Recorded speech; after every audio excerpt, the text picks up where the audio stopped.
Guys, welcome back to Between the Ropes TV. As always, before we get going, make sure to hit that like button and also subscribe to the channel.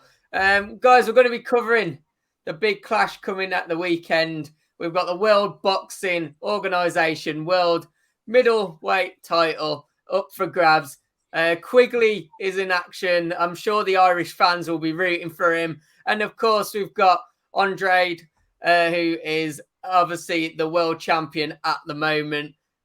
Josh, it's going to be an interesting one, isn't it? This fight-wise, I mean, you look at the champion's record: 30 wins, 18 of those coming by the way of KOs, and last time an impressive win against Liam Williams. I mean, if you're looking for a favourite, I think all things point to the champ, don't they? Really?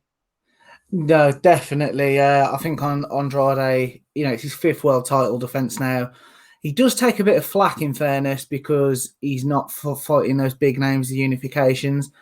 And, in fairness, I don't mind Jason Quigley, but I think he was ranked 10th with the WBO. He's quite not fortunate, but, possibly he's jumped the queue a little bit. There's been no final eliminators. It's a voluntary. And obviously, like you said, after the mandatory against Liam Williams, obviously Andrade gets that luxury. But, in fairness to Andrade, I'm going to defend him a little bit. Because, he had fights with Billy Joe Saunders fall through back in October 2018, I think. That was obviously supposed to be for the title. I think earlier in his career, he had Charlo. That fight fell through. So, the fights are there. And I think, in fairness to Eddie Hearn, he actually said this week, didn't he, that Andrade is the most avoided fighter that he's ever worked with. He literally can't get anyone to fight him. And I can see why, because he styles... he's quite awkward. There's power there, but he can box. And, he's a tough night's work for anybody. So I think unless you've got the likes of a Gennady Golovkin, who hopefully, he's been really inactive, and he's 39 now. So, we're seeing his fight with Murata, what he's got left. But other than that, people just don't want to fight him. So I do feel sorry for him. I mean, what do you think that is? Do you think that's more the fact that... people are fearful of him, or has he quite not got maybe that, the sell that other fighters would do? I mean, he is, even in the US, he's not actually ranked the best middleweight, is he, in terms of the US fighters? Exactly. No, he's third behind Charlo and Lara. And then, in fairness, if you look at sort of box rec, it's sort of open to interpretation, isn't it? Because, I think it's harsh Chris Eubank Jr. is rated ahead of him. But I'm sure Eubank Jr. would disagree, but of course he would. That fight's even been talked about, and I'd actually love to see that fight next. Hearn has been put in Andrade in with some British fighters, and I'd like to see that fight. I'll be honest. Eubank Jr. just because he's not won a world title other than the the IBO, doesn't say he can't, and it could be a good fight. But I just feel with Andrade, in answer to your question why he's avoided, I think what it comes down to is, like you said, he's a tough night's work for anybody. He can punch, he can box. And then, like you said, he's not a draw.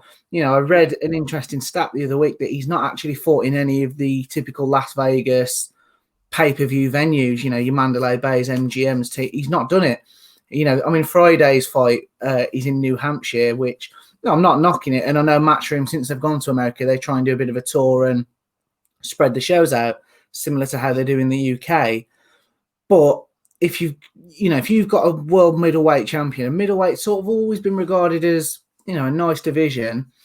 If you can't get him in a big fight in, a Vegas or a Madison Square Garden or these bigger iconic venues, I think that's always going to be half the battle. Because if you were the likes of Murata, Golovkin, Charles, if you're looking at unifications, right, I've got a really tough fight and it's going to be hard to get the finances out of it.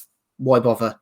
Yeah, exactly that. And I think it's an interesting one, isn't it? Obviously, Hearn seems to be a fan of him. I think maybe that's why he's been putting him against the English opponents, because maybe he sees a potential draw to get him in the UK. And Eubank Jr. and him would definitely, it would give a big purse. It would definitely bring in a nice bit of income, but probably not the level that you would probably see in a Vegas. I don't see it selling perhaps as much as he would against the likes of the bigger fighters. You mentioned Golovkin, for example, would. Obviously going back to the fight this weekend, Quigley, I've been trying to find anything, and I suppose the only thing we can say to help him out is one, we all thought Kid Galahad was going to win. That didn't happen. And I found one really small thing, and that's the fact that he's got a whole inch height-wise advantage.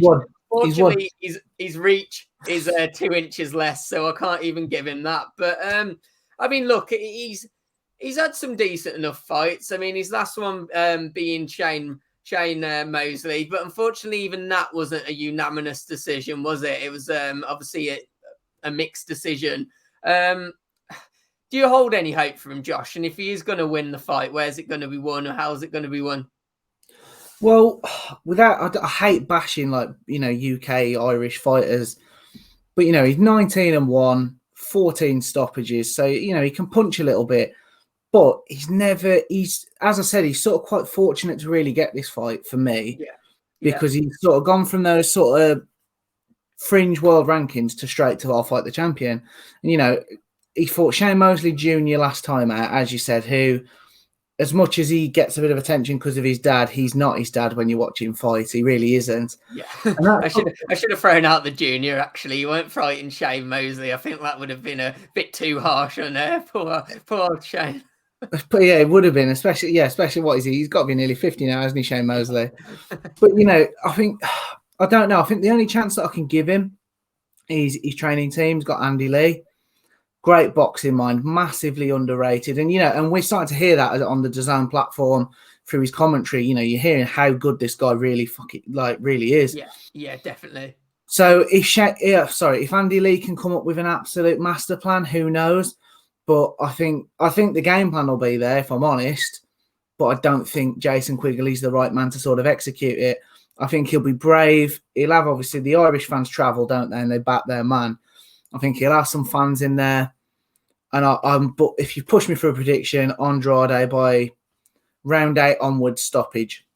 I think it could be difficult, couldn't it, though, for the fans to obviously go out and see the fighters at the moment. Still, with COVID still being a factor, it'll be an interesting one to follow for sure, to see how many make it over there. I mean, one thing that you do have to say is for both of them, really, they have been relatively active, with Quigley's last fight being in May 2021 and Andrade's fight coming in April 2021. So there's not even really a chance of inactivity going in the way for Quigley, because there just isn't that factor, is there? It's going to be an interesting one. I think, it's. I mean, 30 wins, 18 KOs for Andrade.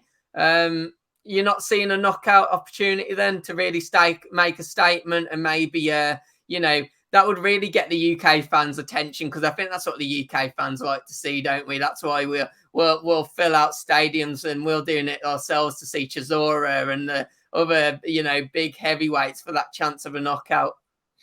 No, definitely. I mean, that's as I said, I'd go late stoppage Andrade for me. Whether it'll be a knockout or the ref stoppage, or the various ways of stopping a fight, but I don't think it'll go all the way. I think we'll be talking afterwards about Quigley putting on a brave performance, but unfortunately just sort of found wanting at this level. And then Andrade, we talked about Eubank Jr. I know Eubank Jr.'s got Liam Williams, but is that fight in the spring then at the O2? Because it'd sell out the O2. Let's be honest, it's not a stadium fight in the UK, but do they do something Sky and Boxer and DAZN? There's options. I mean, it'd be one that would attract my attention personally. It'd definitely 100%. Be one that I'd be looking to go see. No, 100%. I mean, even this fight, to be fair, I won't stay up and watch it, but I'll definitely be watching it sort of early doors Saturday morning. I just can't see a way, sadly. I mean, and let's not forget, to those that don't know, this is such a stacked card. There's 4 world title fights. You've obviously got WBC flyweight champion Julio Cesar. Mine went back then. Julio Cesar Martinez versus McWilliams Arroyo. Hope I've got that right. The women's super lightweight titles: WBA, WBO, IBO, Callie Reese, Jessica Kamara, and then I've heard the name, which is annoying. But you've got the IBF and WBA super bantamweights, Akhmadliev. I won't question you on it, mate. He's from Uzbekistan, and I've watched a lot of his fights on DAZN. Good God, I can't pronounce it. But he's going up against Jose Velasquez. So, 4 world title fights. We're getting some bang for our buck, as they say, aren't we, on Dazn this month through October? We can't complain. Yeah, definitely. And as you say, a very stacked card. It's definitely going to be an interesting card to watch. And yeah, the main event definitely is going to also be an interesting fight. It's going to be interesting to see how it goes. And I'm sure it'll be one that a lot of people will watch very closely. So, guys, make sure to hit that like button once again. Hit that subscribe button as well. We want to keep pushing those subscriptions. So, I'm sure there'll be some regular watchers that just haven't thought to hit that subscribe button. So, make sure you do. And hopefully, we shall see you on the next video. Goodbye. Cheers, guys.